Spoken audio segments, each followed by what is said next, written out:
ವೇದ ಅವರ ಸ್ಟ್ರೆಂತ್ ಹಾಗೂ ವೀಕ್ನೆಸ್ ಏನು? ಸ್ಟ್ರೆಂತ್ ನನ್ನ ಕಾನ್ಫಿಡೆನ್ಸು, ವೀಕ್ನೆಸ್ ಕೂಡ ನನ್ನ ಕಾನ್ಫಿಡೆನ್ಸೆ. ಅದು ಹೆಂಗೆ ಫ್ಲಕ್ಚುಯೇಟ್ ಆಗುತ್ತೆ ಅನ್ನೋದ್ರ ಮೇಲೆ, ವಿಚಾರದ ಮೇಲೆ. ಇಂದಿಗೂ ಮನಸ್ಸಲ್ಲಿ ಉಳಿದಿರೋ ಅಂಥ ಒಂದು ಚೈಲ್ಡ್ಹುಡ್ ಮೆಮೊರಿ, ಬಾಲ್ಯದ ನೆನಪು. I really don't know. ನೀವು ಬಿದ್ದು ನಾಲ್ಗೆ ಹೇಳಿ ವೆರಿ ಹಾರ್ಶ್ ನಾಲ್ಗೆ ಕಟ್ ಮಾಡ್ಕೊಂಡಿದ್ದೆ. ಸ್ವೀಟ್ ಮೆಮೊರಿ ಅಂತೂ ಅಲ್ಲವೇ, ಯಾವ ಮರಿದ್ರೆ ಅಷ್ಟೇ ಕತೆ. ನಿಮ್ಮಲ್ಲಿ ನಿಮಗೆ ಇಷ್ಟ ಆಗದೆ ಇರೋ ಗುಣ ಅಂತಿದ್ರೆ? ಪೇಷನ್ಸ್ ಇಲ್ಲ. ನಿಮ್ಮ ಫಸ್ಟ್ ಸೆಲೆಬ್ರಿಟಿ ಕ್ರಶ್? ನನಗೆ ಜೈರಾಮ್ ಕಾರ್ತಿಕ್ ಅವ್ರ ಸೀರಿಯಲ್ಸ್ ನೋಡ್ತಿದ್ದಾಗ. ನಾನು ಚಿಕ್ಕ ವಯಸ್ಸಲ್ಲಿ ನೋಡಿದ ಸಿನಿಮಾ ಈಗಲೂ ಮನಸ್ಸಲ್ಲಿ ಉಳ್ಕೊಂಡಿದೆ ಅಂದರೆ ಅದು ಯಾವ ಸಿನಿಮಾ? ನನಗೆ ಬೆಟ್ಟದ ಹೂವು ತುಂಬ ಇಷ್ಟ.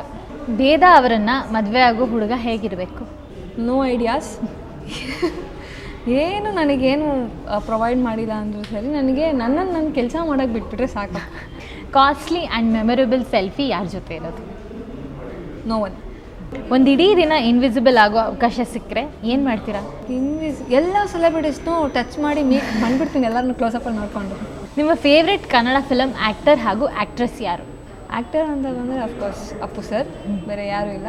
ಆ್ಯಕ್ಟ್ರೆಸ್ ಅಂತ ಬಂದರೆ ನಾನು ಪ್ರಿಯಾಮಣಿ ಮ್ಯಾಮ್ನ ತುಂಬ ಇಷ್ಟಪಡ್ತೀನಿ. ಅದು ಲೈಕ್ ಅವ್ರು ತೊಗೊಳ್ಳೋ ಸ್ಕ್ರಿಪ್ಟ್ ಸೆಲೆಕ್ಷನ್ ಆಗಿರಲಿ, ಅವ್ರ ಆ್ಯಕ್ಟಿಂಗ್ ಒಂದು ಮೂವಿಗಿಂತ ಇನ್ನೊಂದು ಮೂವಿ ತುಂಬ ಡಿಫ್ರೆಂಟ್ ಆಗಿರುತ್ತೆ. ನನಗೆ ಅವ್ರಿಗೆ ತುಂಬ ಇಷ್ಟ. ಥಟ್ ಅಂತ ದೇವರು ಪ್ರತ್ಯಕ್ಷ ಆಗಿ ಒಂದೇ ಒಂದು ವರ ಕೇಳಮ್ಮ ವೇದ ಅಂದರೆ ಏನು ಕೇಳ್ತೀರಾ? ನನಗೂ ನನ್ನ ಫ್ಯಾಮಿಲಿಗೆ ಎಲ್ರಿಗೂ ಒಳ್ಳೆ ಹೆಲ್ತ್ ಕೊಡಪ್ಪ ಅಂತ ಕೇಳ್ತೀನಿ.